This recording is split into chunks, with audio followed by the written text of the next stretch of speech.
नमस्कार, बहुत स्वागत है आप सभी का न्यूज टाइम्स टुडे में और मैं हूं आपके साथ पूजा दुबे।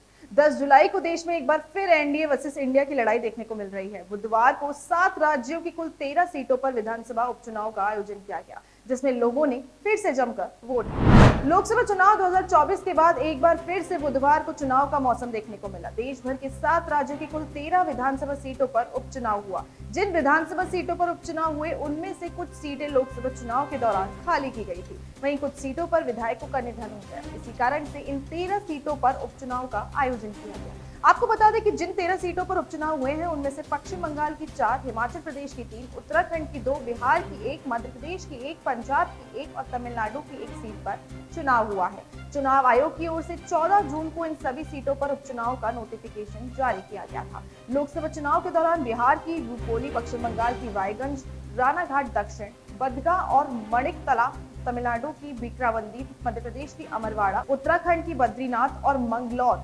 पंजाब की जालंधर वेस्ट, हिमाचल प्रदेश की देहरा, हमीरपुर और नालागढ़ सीट खाली हुई थी। और आपको बता दें कि रुपोली में राजद की बीमा भारती का मुकाबला जेडीयू की कालाधर मंडल से है। बंगाल की मानिकतला में टीएमसी की सुप्ती पांडे का मुकाबला भाजपा की कल्याण चौबे से है। बंगाल की ही रायगंज विधानसभा सीट पर टीएमसी की कृष्ण कल्याणी का मुकाबला भाजपा उम्मीदवार मानस कुमार घोष से है। बंगाल की बदगा विधानसभा सीट पर टीएमसी की मधुपर्णा का मुकाबला बीजेपी के विनय कुमार विश्वास से है। वहीं बंगाल की राणाघाट दक्षिण से टीएमसी ने मुकुटमणि अधिकारी को टिकट दिया है। वहीं भाजपा के मनोज कुमार विश्वास मैदान में है। मध्य प्रदेश के अमरवाड़ा में भाजपा के कमलेश राव और कांग्रेस के धीरन शाह इंवाती आमने सामने। लोकसभा चुनाव के बाद ये उपचुनाव एनडीए के लिए काफी जरूरी है। लोकसभा चुनाव में एनडीए को परिणाम देखकर झटका लगा था, इसलिए इन उपचुनावों में एनडीए का जीत हासिल करना महत्वपूर्ण बन जाता है।